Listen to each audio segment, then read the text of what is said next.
Saludos. Hoy os propongo adentrarnos en la Viena barroca, es decir, la de los Habsburgo en la segunda mitad del siglo XVII.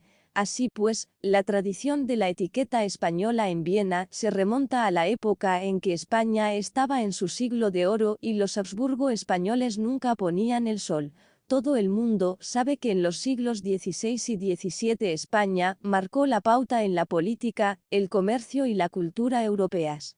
La lengua española se consideraba obligatoria para los diplomáticos, y el estilo español en la moda, con su estricta elegancia, era imitado en toda Europa. La influencia de los parientes españoles fue especialmente grande en los Habsburgo austríacos, que admiraban con asombro a sus ricos parientes y les copiaban en todo, sobre todo en el rígido protocolo palaciego. Durante siglo y medio, ambas ramas de la familia cimentaron su unidad dinástica a través del matrimonio. España era conocida como un bastión inquebrantable de la fe católica, y los jóvenes archiduques austríacos solían ser enviados a casa de sus parientes para recibir una estricta educación católica, algo especialmente importante en la época del protestantismo rampante y otras herejías. Pero en la segunda mitad del siglo XVII Austria empezó a salir gradualmente de la sombra de su hermano español mayor y comenzó a reclamar el derecho a pertenecer a las principales potencias europeas. Las heridas de la Guerra de los 30 años ya habían cicatrizado, los otomanos habían retrocedido lo suficiente como para no suponer una amenaza seria, y Viena comenzó a transformarse en una elegante ciudad imperial. Uno tras otro, se erigieron docenas de palacios aristocráticos e iglesias barrocas que combinaban elementos románticos de la arquitectura italiana con un estilo completamente nórdico. Fuera de las murallas, en los suburbios, donde hacía poco se habían instalado las tiendas de los turcos, crecieron con la misma rapidez las residencias de verano de las familias influyentes, donde los arquitectos paisajistas trazaron hermosos parques con callejuelas simétricas, parterres escalonados, fuentes, setos de tejo y tuya en forma de muro, sobre los que brillaban blancas estatuas antiguas de arenisca y caminos de grava. Schönbrunn, una de las residencias de verano de los Habsburgo, también se erigió en el siglo XVII, pero entonces estaba situada a una distancia decente de Viena. Fue la última gran época de los reyes, la apoteosis de la monarquía antes de la nueva era de la Ilustración, y en la cúspide de la monarquía europea estaba el emperador del Sacro Imperio Romano Germánico. En una sociedad en la que el lugar jerárquico de cada uno estaba meticulosamente pensado, el emperador sobresalía por encima de todos los demás monarcas de Europa. Leopoldo I, desde 1658 emperador del Sacro Imperio Romano Germánico, primo del rey Sol Luis XIV, y sus esposas también eran primas. No importaba cuántas victorias militares obtuviera el rey francés, qué lujoso palacio se construyera en Versalles, cuán derrochador fuera el modo de vida en su corte. Sus enviados y mensajeros estaban obligados a adelantarse a sus colegas imperiales.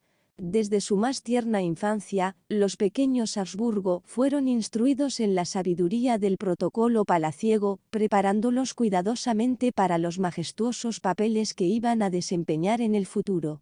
El pequeño archiduque José, hijo mayor del emperador Leopoldo, fue presentado formalmente a la nación por primera vez el 5 de enero de 1681, y el niño de 2 años y medio tendió la mano a los cortesanos para que se la besaran. Leopoldo I y su primera esposa y sobrina natural Margarita Teresa de España.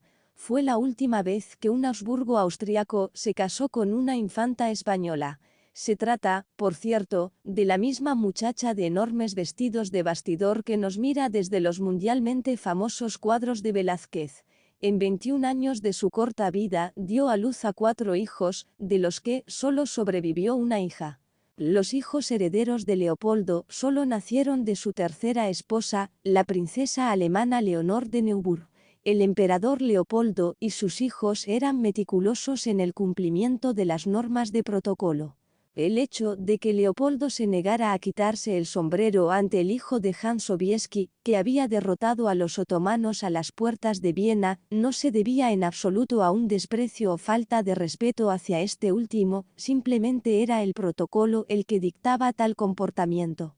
Cuando el archiduque José se convirtió en el emperador José I, se negó a sentarse a la misma mesa con los príncipes ordinarios, aunque fuera su invitado. El hijo menor de Leopoldo, el archiduque Carlos, futuro emperador Carlos IV, se negó a dar la mano al recién coronado rey de Prusia, Federico I, solo porque había sido recientemente un simple elector.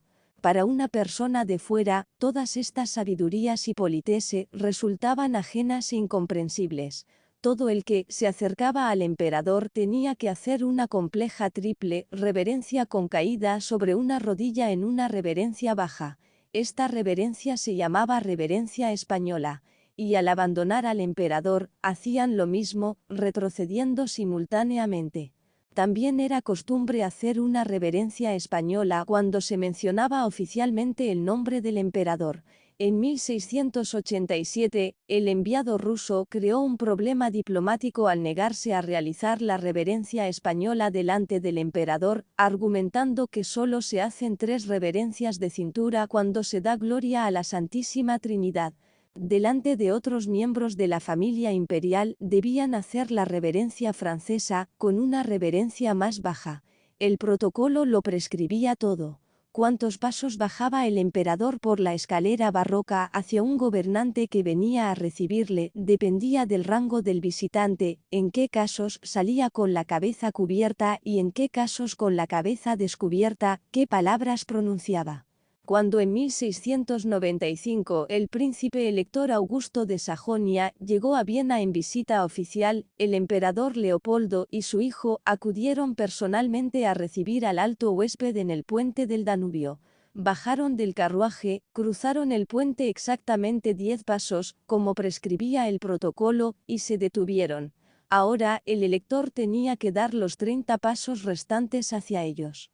La etiqueta era también uno de los medios de comunicación más refinados cuando algo era difícil de expresar con palabras, como el percance ocurrido en 1658 durante la elección del emperador en Frankfurt. Leopoldo I se reunió con los electores en palacio, de pie en lo alto de la gran escalera. Los electores subían la escalera por turnos y Leopoldo bajaba exactamente 3 escalones hacia ellos. Luego subía más con cada uno, necesariamente a la derecha del elector y necesariamente un paso por delante. Lo hizo todo exactamente según el protocolo. Pero cuando llegó el arzobispo de Maguncia, el elector, partidario del candidato francés Luis XIV, Leopoldo solo bajó 2 escalones hacia él y se detuvo. Es posible que lo hiciera por confusión, pero lo más probable es que lo hiciera deliberadamente. El arzobispo se quedó inmóvil, esperando el tercer paso del emperador. Ambos permanecieron así durante algún tiempo, hasta que el secretario de la corte susurró a Leopoldo que debía al elector un paso más. Con las magníficas fachadas barrocas de Viena como telón de fondo, el emperador y sus cortesanos ofrecían diariamente una serie de representaciones teatrales, seguidas al día siguiente por una continuación. Cada actor interpretaba, sin problemas, el papel que se le asignaba. Toda la vida de la corte vienesa, con sus hábiles rituales, giraba continuamente en torno al emperador. Este ritual hundía sus raíces en la historia ceremonial del Ducado de Borgoña, se perfeccionó posteriormente en la corte de Felipe II de Madrid y luego fue adoptado por los Habsburgo austriacos de sus parientes españoles durante la Contrarreforma. El elaborado ritual funcionaba con la ayuda de un personal de la corte con cientos de asistentes.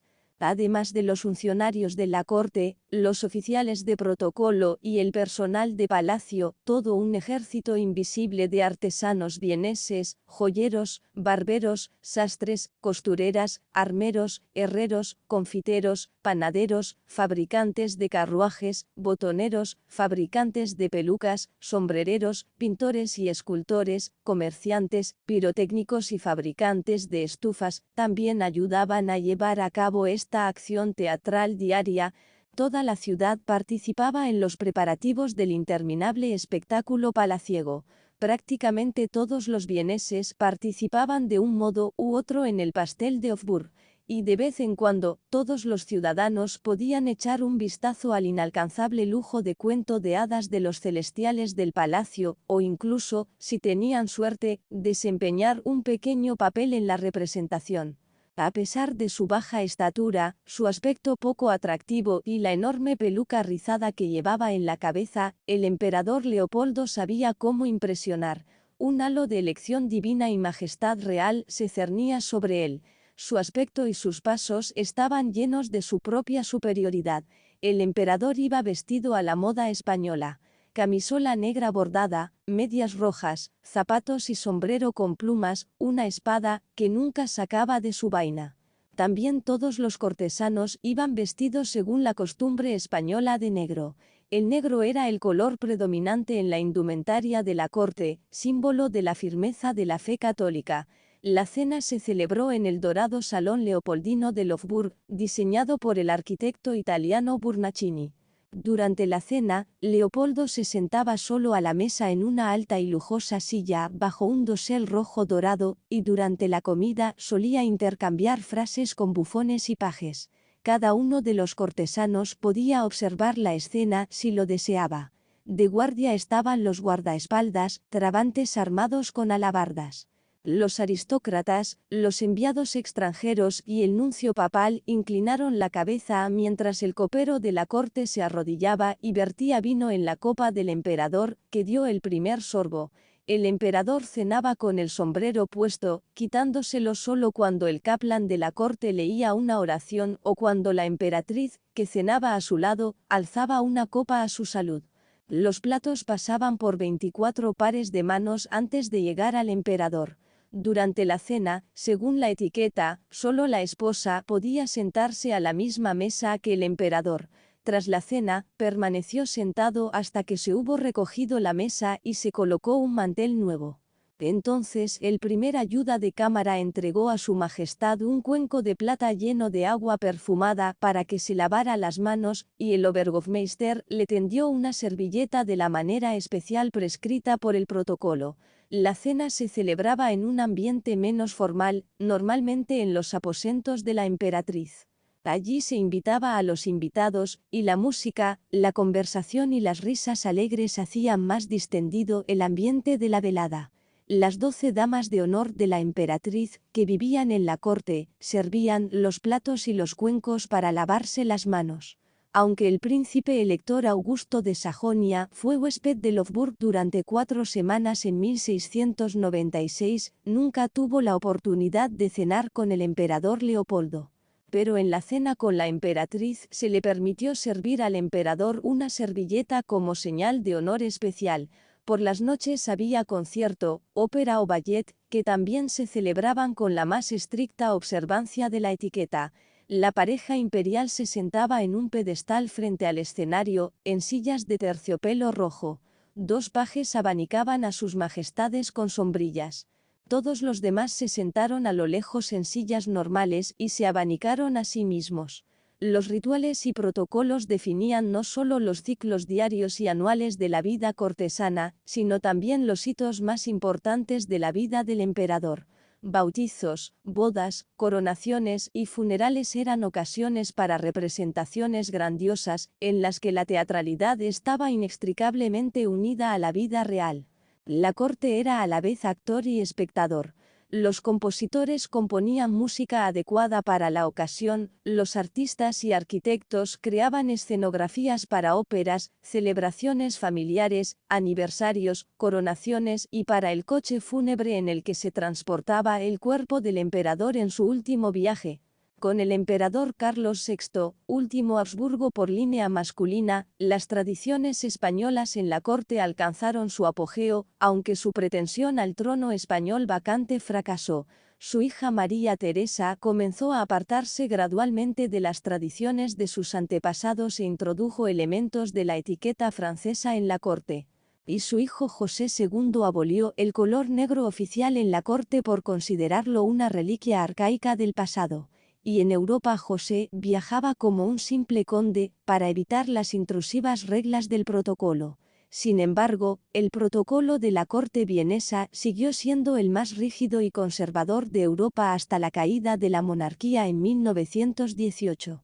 Por ejemplo, solo aquellos con un mínimo de 16 antepasados aristocráticos, 8 por cada lado, podían rotar en la corte.